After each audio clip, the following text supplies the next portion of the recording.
ಕಳೆದ 10 ತಿಂಗಳ ನಂತರ ಶಾಲೆಗಳು ಪ್ರಾರಂಭಗೊಂಡ ಹಿನ್ನೆಲೆಯಲ್ಲಿ ಶಿಕ್ಷಣ ಸಚಿವ ಸುರೇಶ್ ಕುಮಾರ್ ಅವರು ಆನೇಕಲ್ ತಾಲೂಕಿನ ಚಂದಾಪುರದ ಸ್ವಾಮಿ ವಿವೇಕಾನಂದ ಶಾಲೆಗೆ ಭೇಟಿ ನೀಡಿ ವಿದ್ಯಾರ್ಥಿಗಳ ಜೊತೆ ಚರ್ಚೆ ನಡೆಸಿದರು. ಕೊರೋನಾ ಸಂದರ್ಭದಲ್ಲಿ ವಿದ್ಯಾರ್ಥಿಗಳು ಆರೋಗ್ಯವನ್ನು ಜೋಪಾನವಾಗಿ ಇಟ್ಟುಕೊಳ್ಳಬೇಕು, ಜೊತೆಗೆ ಸಾಮಾಜಿಕ ಅಂತರವನ್ನು ಕಾಯ್ದುಕೊಂಡು ಕಡ್ಡಾಯವಾಗಿ ಮಾಸ್ಕ್ ಧರಿಸಬೇಕು. ಜೊತೆಗೆ ಎಲ್ಲರೂ ಬನ್ನಿ ಕೊರೋನಾ ಓಡಿಸೋಣ, ವಿದ್ಯಾರ್ಥಿಗಳನ್ನು ಓದಿಸೋಣ ಎಂದು ಶಿಕ್ಷಣ ಸಚಿವ ಸುರೇಶ್ ಅವರು ವಿದ್ಯಾರ್ಥಿಗಳಿಗೆ ಬೋಧನೆ ಮಾಡಿದರು.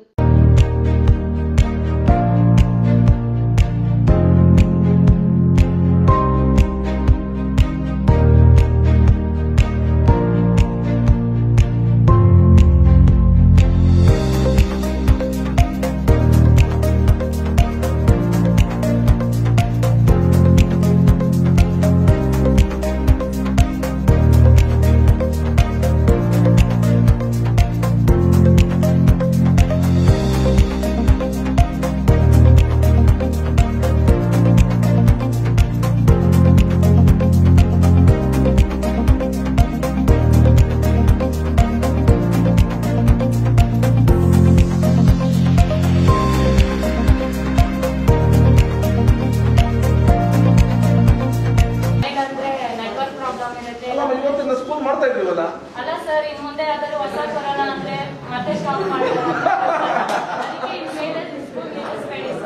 ಹೊಸ ಕೊರೋನಾ ಬಂದ್ರೆ ನಿಲ್ಲಿಸ್ತಾರಲ್ಲ ಸರ್, ಸ್ಟಾಪ್ ಮಾಡಿ ಬೇಡ ಸರ್ ಮಾಡಬೇಡಿ.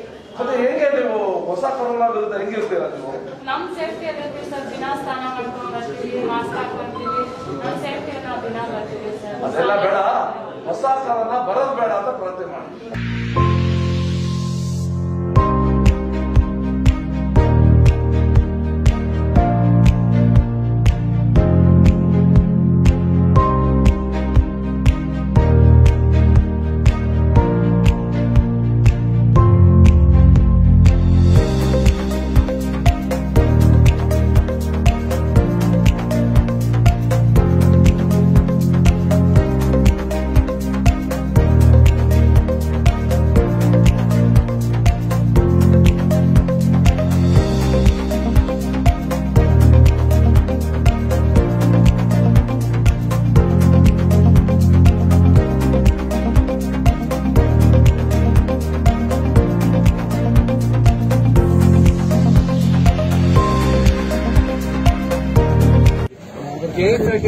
ಕೆಎಸ್ಆರ್ಟಿಸಿ ಮತ್ತು ಬಿಎಂಟಿಸಿ ಅವರು ವಿದ್ಯಾರ್ಥಿಗಳನ್ನ ಹತ್ತಿಸ್ಕೊಳ್ಳೋದಕ್ಕೆ ಇದು ಮುಂದೆ ಮಾಡ್ತಾರಲ್ಲ, ಸ್ಟಾಕ್ ಇರೋದನ್ನ ಬಿಟ್ಟು ಈಗ ನಿನ್ನೆ ಸಂಜೆ ಆದೇಶ ಹೊರಟಿದೆ. ಏನಂತ, SSLC ಮತ್ತೆ 2ನೇ PUC ಮಕ್ಕಳಿಗೆ, ಶಾಲಾ ಮಕ್ಕಳಿಗೆ ಹಳೆ ಪಾಸ್ ಏನಿದೆ ಅದನ್ನ ತೋರಿಸಿ ಓಡಾಡಬಹುದು ಅಂತ ಆದೇಶ ಹೊರಟಿದೆ. ಅದು ಇನ್ನೂ ಕೂಡ ಕೆಲವು ಕಡೆ ರೀಚ್ ಆಗಿಲ್ಲ ಅಂತ ಇವತ್ತು ನಾನು ಕೇಳಲ್ಪಟ್ಟೆ. ನಾನು ಈಗ ಇನ್ನೊಂದ್ಸಲ ವ್ಯವಸ್ಥಾಪಕ ನಿರ್ದೇಶಕರಿಗೆ ಮಾತಾಡಿ ಹೇಳ್ತೀನಿ, ಎಲ್ಲಾ ಬಸ್ ಪಾಸ್ಗಳು ಕೂಡ ಅಲೋ ಮಾಡಬೇಕು ಅಂತ ಮೊದಲನೇದು. ಎರಡನೇದು, ನಾನು ಈಗಾಗಲೇ ಹಳೆ SSLC ಪರೀಕ್ಷೆ ಸಮಯದಲ್ಲೂ ಕೂಡ ಹೇಳಿದ್ದೆ, ಬಸ್ BTS ಕಂಡಕ್ಟರ್ ಮತ್ತೆ ಡ್ರೈವರು ಮಕ್ಕಳ ಜೊತೆ ಮಾತಾಡುವಾಗ ವರ್ತಿಸುವಾಗ ಸೂಕ್ಷ್ಮವಾಗಿ ವರ್ತಿಸಬೇಕು. ಅವ್ರ ಜೊತೆ ಒರಟೊಟ್ಟಾಗಿ ಮಾತಾಡಿದ್ರೆ ಅವ್ರಿಗೆ ದೊಡ್ಡವ್ರ ಬಗ್ಗೆನೇ ತಪ್ಪು ಕಲ್ಪನೆ ಬರ್ತದೆ. ಸೊ ಅದಕ್ಕೋಸ್ಕರ ಅವ್ರು ಎಲ್ಲಿ ಇಳಿಬೇಕು ಆ ಜಾಗದಲ್ಲೇ ಇಳಿಯೋದಕ್ಕೆ ವ್ಯವಸ್ಥೆ ಮಾಡಬೇಕು. ಅಲ್ಲಿ ಇಳಿದ್ರೆ ಮುಂದೆ ಹೋಗ್ಬಿಡೋದು, ಆ ರೀತಿ ಯಾರು ಕೂಡ ಮಾನಸಿಕವಾಗಿ ಶಾರೀರಿಕವಾಗಿ ಹಿಂಸೆ ಕೊಡಬಾರ್ದು. ಈ ಮಾತನ್ನ ಹಿಂದೆ ಹೇಳಿದ್ದೆ, ಅಳವಡಿಸಿದ್ರು. ಈಗ ಮರ್ತೋಗಿದ್ದಾರೆ ಈ ಕೋವಿಡ್ ಕಾರಣದಿಂದ. ಮತ್ತೆ ಅದನ್ನ ಹೇಳಿ ಅದನ್ನ ಅಳವಡಿಸೋದು ನನ್ನ ಜವಾಬ್ದಾರಿ, ಅದನ್ನ ನಾನು ಮಾಡಿಸ್ತೇನೆ. ಸ್ಟಾಪ್ ಇಲ್ಲದೆ ಇರ್ತಕ್ಕಂಥ ಕಡೆಯನ್ನು ತಗೊಂಡೋಗಿದ್ದಾರೆ ಬಸ್ಸಲ್ಲಿ. ಹೇಳ್ದಲ್ಲ, ಈಗಾಗಲೇ ಹೇಳಿದ್ನಲ್ಲ, ಸ್ಟಾಪ್ ಇಲ್ಲದೆ ಇರೋ ಕಡೆ ನಿಲ್ಲಿಸೋದು ಅದೊಂದು ಅಪರಾಧ. ಅವ್ರ ಮೇಲೆ ಆಮೇಲೆ ಚಾರ್ಜ್ ಶೀಟ್ ಕೂಡ ಆಗುತ್ತೆ. ಅದು ಮಾಡಬಾರ್ದು. ಅದು ಎಲ್ಲಿ ಬಸ್ ಸ್ಟಾಪ್ ಇದೆಯೋ ಅಲ್ಲಿ ನಿಲ್ಲಿಸಬೇಕು, ಮಕ್ಕಳು ಎಲ್ಲಿ ಇಳಿಬೇಕೋ ಅಲ್ಲಿ ಇಳಿಬೇಕು. ಅವರೆಲ್ಲರೂ ಕೂಡ ತಮ್ಮ ಮನೆ ಮಕ್ಕಳು ಅಂತ ಅವರು ತಿಳ್ಕೊಂಡು ವರ್ತಿಸಬೇಕು. ಸರ್, ಇವತ್ತು ಶಾಲೆಗೆ ಬಹಳ ಮಕ್ಕಳು ಬರದೇ ಇರೋದ ಕಾರಣ ಬಸ್ಸುಗಳು ಸಿಗದೇ ಇರೋದು. ಈಗಾಗಲೇ ನೋಡಿ ಹೇಳಿದ್ದೀನಿ, ಇವತ್ತು ಸರ್ವೇ ಸಾಮಾನ್ಯ ಒಂದು 40% ಮಕ್ಕಳು ಇವತ್ತು ಬಂದಿದ್ದಾರೆ.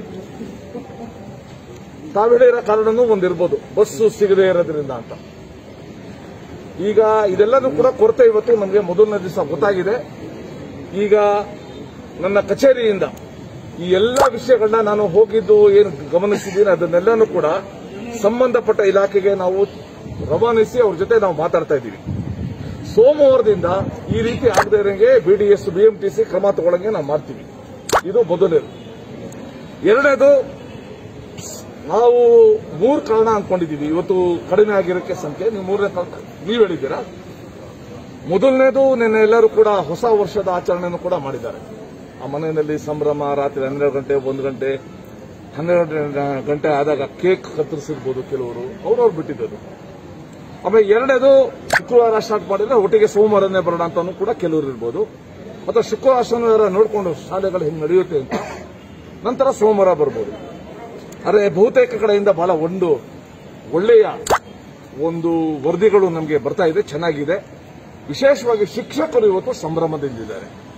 ಈಗ ನಾನು ಹೇಳ್ತಾ ಇದ್ರು, ಈಗ ನಮ್ಮ ಶಾಲೆಗೆ ಜೀವ ಬಂತು ಅಂತ ಹೇಳಿದ್ರು ಮಾತು. ಮಕ್ಕಳು ಇದ್ರೇನೆ ಜೀವ. ಆ ಕಾರ್ಯ ಇವತ್ತು ಪ್ರಾರಂಭ ಆಗಿದೆ. ಇದು ಯಶಸ್ವಿಯಾಗಿ ಮುಂದುವರಿಲಿ ಅಂತ ನಾನು ಹಾರೈಸ್ತೇನೆ. ಹೆಸರು ಪವಿತ್ರ. ಈ ತರ ಚಂದಾಪುರ ಸ್ವಾಮಿ ವಿವೇಕಾನಂದ ಗ್ರಾಮಾಂತರ ಪ್ರೌಢಶಾಲೆಯಲ್ಲಿ ಓದುತ್ತಿದ್ದೇನೆ. ಹಾಗೆ ನಮ್ಗೆ ಇವಾಗ ಪಾಸ್ ವ್ಯವಸ್ಥೆ ಇಲ್ಲ. ಈಗ ಹೋದ ವರ್ಷದಿದೆ ಪಾಸು, ಈ ವರ್ಷದ ಪಾಸ್ ಇಲ್ಲ. ಈಗ ಏನ್ ಮಾಡ್ಬೇಕು ಅಂತ ನಮಗೆ ಗೊತ್ತಾಗ್ತಿಲ್ಲ. ಮತ್ತೆ ಆನ್ಲೈನ್ ಕ್ಲಾಸು, ನೆಟ್ವರ್ಕ್ ಪ್ರಾಬ್ಲಮ್, ಈ ತರ ಟಿವಿ ಇಲ್ಲ, ಒಂದೊಂದ್ ಮನೇಲಿ ಫೋನ್ ಇರಲ್ಲ. ಈಗ ಹೆಂಗ್ ಓದ್ಬೇಕು, ಅದಕ್ಕೆ ನಾವು ಇನ್ಮೇಲೆ ಬಂದು ಈ ಸ್ಕೂಲಲ್ಲೇ ಕಲಿತೀವಿ. ಇನ್ನ ಯಾವುದೇ ಕಾರಣಕ್ಕೂ ಸ್ಕೂಲು ಇದ್ ಮಾಡಬೇಡಿ, ಯಾವುದೇ ಕೊರೋನಾ ಬಂದ್ರು ನಾವು ತಡೀತೀವಿ ಅಂತ ಧೈರ್ಯದ ಮೇಲೆ ಸ್ಕೂಲಿಗೆ ಬರ್ತಾ ಇದ್ದೀವಿ. ಇವತ್ತು ಯಾರು ಬಂದಿದ್ರು, ಏನ್ ಹೇಳಿದ್ರು? ಇವತ್ತು ಶಿಕ್ಷಣ ಸಚಿವ ಬಂದಿದ್ರು, ಸರ್ ಬಂದಿದ್ರು, ಸುರೇಶ್ ಕುಮಾರ್ ಸರ್ ಬಂದಿದ್ರು. ಅವರೆಲ್ಲ ಹೇಳಿದ್ರು ನಮಗೆ. ನಾವು ಅದೇ ತರ ಪಾಲಿಸ್ಕೊಂಡು ಹೋಗ್ತೀವಿ. ಇನ್ಮೇಲೆ ಮುಂದೆ ಚೆನ್ನಾಗಿ ಓದ್ಕೊಂಡು ಒಳ್ಳೆ ವಿದ್ಯಾರ್ಥಿಯಾಗಿ ಈ ಸ್ಕೂಲಿಗೆ ಫಸ್ಟ್ ರ್ಯಾಂಕ್ ಬರೋ ತರ ಮಾಡ್ತೀವಿ ಸರ್. ಏನೆಲ್ಲ ಮುನ್ನೆಚ್ಚರಿಕೆ ಕ್ರಮಗಳನ್ನು ತೆಗೆದುಕೋಬೇಕು ಅಂತ ಹೇಳಿದ್ರು? ಪ್ರತಿದಿನ ಸ್ನಾನ ಮಾಡ್ಕೊಂಡ್ ಬರ್ಬೇಕು, ಮಾಸ್ಕ್ ಧರಿಸಿರ್ಬೇಕು, ಮತ್ತೆ ಸಾಮಾಜಿಕ ಅಂತರವನ್ನು ಕಾಪಾಡ್ಕೊಂಡಿರ್ಬೇಕು. ನಮ್ಮ ಆರೋಗ್ಯದ ಮೇಲೆ ನಮ್ಗೆ ನಿಗಾ ಇರಬೇಕು. ಬೇರೆಯವ್ರ ಹತ್ರ ಹೆಂಗಾರು ಫ್ರೆಂಡ್ಸ್ ಅಂದ್ಬಿಟ್ಟು ಹತ್ರ ಹೋಗ್ಬಾರ್ದು. ಫ್ರೆಂಡ್ಸೇ ಆಗಿರ್ಲಿ ಯಾರೇ ಆಗಿರ್ಲಿ ಸಾಮಾಜಿಕ ಅಂತರ ಕಾಪಾಡ್ಕೊಂಡಿರ್ಬೇಕು. ಎಷ್ಟೇ ರಿಲೇಷನ್ ಫ್ರೆಂಡ್ಸ್ ಆಗಿದ್ರು ಅವ್ರ ಹತ್ರ ಸಾಮಾಜಿಕ ಅಂತರ ನಮ್ಮ ಸೇಫ್ಟಿಯಲ್ಲಿ ನಾವಿರ್ಬೇಕು. ಸ್ಯಾನಿಟೈಸ್ 1 ಅವರ್ಗೂ ಯಾವಾಗೂ ಪ್ರತಿದಿನ ಯಾರನ್ನೇ ಮುಟ್ಟಿದ್ರು, ಯಾರನ್ನೇ ಇದ್ ಮಾಡಿದ್ರು, ಎಲ್ಲೇ ನಾವು ಕೂತ್ರು ಇದ್ ಮಾಡಿದ್ರು ಸ್ಯಾನಿಟೈಸ್ ಮಾಡ್ತಾ ಇರಬೇಕು. ಈಗ ಆನ್ಲೈನ್ ಕ್ಲಾಸ್ ಮಾಡ್ತಿದ್ರಲ್ಲ, ಆನ್ಲೈನ್ ಕ್ಲಾಸ್ ಬೇಕಾ ಅಥವಾ ಶಾಲೆಗೆ ಬಂದು ಕಲಿಯಬೇಕು? ಆನ್ಲೈನ್ ಕ್ಲಾಸ್ ಅಂದ್ರೆ ಒಂದೊಂದ್ಸಲಿ ನೆಟ್ವರ್ಕ್ ಪ್ರಾಬ್ಲಮ್ ಇರಲ್ಲ, ಕೇಳಿಸಲ್ಲ, ಅರ್ಧಂಬರ್ಧ ಆಗುತ್ತೆ ಸರ್, ಅದರಲ್ಲಿ ಅರ್ಥ ಆಗಲ್ಲ. ಮತ್ತೆ ವಿಡಿಯೋ ಕ್ಲಾಸ್ ಮಾಡ್ತಾರೆ, ಅದರಲ್ಲೂ ಒಂದೊಂದ್ ಸ್ವಲ್ಪ ಪ್ರಾಬ್ಲಮ್ ಇರುತ್ತೆ, ಅರ್ಥ ಆಗಲ್ಲ ಸರ್. ಇಲ್ಲಿ ಸ್ಕೂಲಿಗೆ ಬಂದು ಡೈರೆಕ್ಟ್ ಆಗಿ ಮಾಡಿದ್ರೆ ಅರ್ಥ ಆಗುತ್ತೆ. ಹಂಗಾದ್ರೂ ನಮ್ಗೆ ಅರ್ಥ ಆಗುತ್ತೆ, ಪಾಸ್ ಆಗ್ಬಹುದು, ಚೆನ್ನಾಗಿ ಬರ್ಬೋದು, ಮಾರ್ಕ್ಸು ಫಸ್ಟ್ ರ್ಯಾಂಕ್ ಅಲ್ಲಿ ನಾವು ಬರ್ತೀವಿ ಅನ್ನೋ ಇದಿಟ್ಕೊಂಡ್ ಬಂದಿರ್ತೀವಿ. ಹಂಗಾಗಿ ಸ್ಕೂಲಿಗೆ ಬಂದು ಹೋದ್ರೆ ಚೆನ್ನಾಗಿ. ಸ್ವಾಮಿ ವಿವೇಕಾನಂದ ಗ್ರಾಮಾಂತರ ಶಿಕ್ಷಣ ಸಂಸ್ಥೆ ಚಂದಾಪುರ ಕನ್ನಡ ಮಾಧ್ಯಮ ಇಂದು ನಮ್ಮ ಶಾಲೆಗೆ ಮಾನ್ಯ ಶಿಕ್ಷಣ ಸಚಿವರು ಆಗಮಿಸಿ ತರಗತಿಗಳಲ್ಲಿ ವಿದ್ಯಾರ್ಥಿಗಳನ್ನೇ ಸಂವಾದ ಮಾಡಿ ಅವ್ರ ಮುಖಾಂತರ ಮಾಹಿತಿಯನ್ನು ಸಂಗ್ರಹಣೆ ಮಾಡಿ ಪರೀಕ್ಷೆಗಳನ್ನು ಯಾವಾಗ ಮಾಡಬೇಕು, ಬಸ್ ಪಾಸ್ ವ್ಯವಸ್ಥೆಯನ್ನು ಹೇಗೆ ಮಾಡಿಕೊಡ್ಬೇಕು, ಮತ್ತು ಮಕ್ಕಳು ದೂರದ ಊರುಗಳಿಂದ ಬಂದಿರತಕ್ಕಂಥದ್ದು ಏನೇನು ಅನುಕೂಲ ಸೌಲಭ್ಯಗಳು ಬೇಕಾಗಿದೆ ಅನ್ನೋದ್ರ ಬಗ್ಗೆ, ಮತ್ತು ಸಾಮಾಜಿಕ ಅಂತರವನ್ನು ಕಾಪಾಡ್ಕೊಂಡು ಬರ್ತಕ್ಕಂಥದ್ದು, ಮಾಸ್ಕನ್ನು ಕಡ್ಡಾಯವಾಗಿ ಧರಿಸ್ತಕ್ಕಂಥದ್ದು, ಸ್ಯಾನಿಟೈಸರ್ನ ಬಳಸ್ತಕ್ಕಂಥದ್ದು, ಹೀಗೆ ಅನೇಕ ರೀತಿಯ ಮಾರ್ಗಸೂಚಿಗಳನ್ನು ಮಕ್ಕಳಿಗೆ ಮಾನ್ಯ ಶಿಕ್ಷಣ ಸಚಿವರು ನೀಡಿರ್ತಕ್ಕಂಥ ತುಂಬ ಸಂತೋಷದ ವಿಷಯ. ಹಾಗಾಗಿ ಇವತ್ತು ನಮ್ಮ ಶಾಲೆಗೆ ಸುಮಾರು 120 ಹುಡುಗರಿಗಿಂತ ಮೇಲ್ಪಟ್ಟ ಹುಡುಗರು ಬಂದಿದ್ದು ನಮ್ಗೆ ತುಂಬ ಸಂತೋಷ ಇದೆ. ಅವರ ಮುಖಗಳನ್ನು ನೋಡಿ 5-6 ತಿಂಗಳಾಗಿತ್ತು, ಅವರನ್ನು ಒಬ್ಬೊಬ್ಬರು ನೋಡ್ತಾ ಇದ್ದೀವಿ. ಈಗ ಮಾಸಾಗಿ ಸಾಮಾಜಿಕ ಅಂತರದಲ್ಲಿ ಉಳಿಸಿ ಅವ್ರ ಬಗ್ಗೆ ವಿಚಾರಣೆ ಮಾಡಿದಾಗ ನಮ್ಮ ಮಹೇಶ್ವರಗಳನ್ನು ನೋಡಿ ನಮ್ಗೆ ತುಂಬ ಸಂತೋಷ ಆಯಿತು ಸರ್. ನಾವು ನಗುನಗುತ್ತ ಖುಷಿಯಿಂದ ವಿದ್ಯಾಭ್ಯಾಸವನ್ನು ಮಾಡ್ತೀವಿ.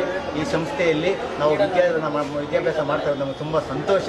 ಹಾಗಾಗಿ ಪ್ರತಿದಿನ ಶಾಲೆಗೆ ಹಾಜರಾಗಿ ವಿದ್ಯಾಭ್ಯಾಸವನ್ನು ಶಿಕ್ಷಕರನ್ನು ಪಡೆದು ನಮ್ಮ ಭವಿಷ್ಯವನ್ನು ರೂಪಿಸ್ಕೊಳ್ತೀವಿ ಅಂತ ಹೇಳಿದ್ದಾರೆ. ಹಾಗಾಗಿ ತುಂಬ ಸಂತೋಷ. ಈ ಸಂದರ್ಭದಲ್ಲಿ ಮಾಧ್ಯಮ ಮಿತ್ರರೆಲ್ಲರೂ ಕೂಡ ಇಲ್ಲಿ ಭಾಗವಹಿಸಿ ನಮ್ಮ ಒಂದು ಶಾಲೆಯ ಗೌರವ, ಘನತೆ ಮತ್ತು ತಾಲೂಕಿನ ಹಾಗೂ ರಾಜ್ಯದಾದ್ಯಂತಹ ಶಿಕ್ಷಣ ವ್ಯವಸ್ಥೆ ಹೇಗಿರಬೇಕು ಅನ್ನೋದ್ರ ಬಗ್ಗೆ ಸಾಕಷ್ಟು ಅನುಕೂಲವನ್ನು ಮಾಡಿಕೊಟ್ಟಿದ್ದಾರೆ. ಹಾಗಾಗಿ ಮಾಧ್ಯಮ ಮಿತ್ರರೆಲ್ಲರಿಗೂ ಈ ಸಂದರ್ಭದಲ್ಲಿ ಶುಭಾಶಯಗಳನ್ನು ಹಾಗೂ ಹೊಸ ವರ್ಷ ಶುಭಾಶಯಗಳನ್ನು ಕೋರುತ್ತೇನೆ. ಚಂದಾಪುರ ಪುರಸಭೆ ವ್ಯಾಪ್ತಿಯಲ್ಲಿ ವಿವೇಕಾನಂದ ವಿದ್ಯಾಸಂಸ್ಥೆಗೆ ನಮ್ಮ ಶಿಕ್ಷಣ ಸಚಿವರಾದ ಸುರೇಶ್ ಕುಮಾರ್ ಅವರು ಭೇಟಿ ಕೊಟ್ಟು ಶಾಲೆಯನ್ನು ಪ್ರಾರಂಭಿಸಲು ತುಂಬ ಉತ್ಸಾಹದಿಂದ ಅವರು ಸಲಹೆ ಕೊಟ್ಟು ಹೋಗಿದ್ದಾರೆ. ಅದಕ್ಕೆ ನಾವು ನಮ್ಮ ಚಂದಾಪುರ ಪುರಸಭೆ ವತಿಯಿಂದನೂ ಸಹ ನಾವು ಏನು ಬೇಕೋ ಎಲ್ಲ ಸೌಕರ್ಯಗಳನ್ನು ಮಾಡಿಕೊಡೋಕ್ಕೆ ನಾವು ಸಿದ್ಧವಿದ್ದೀವಿ.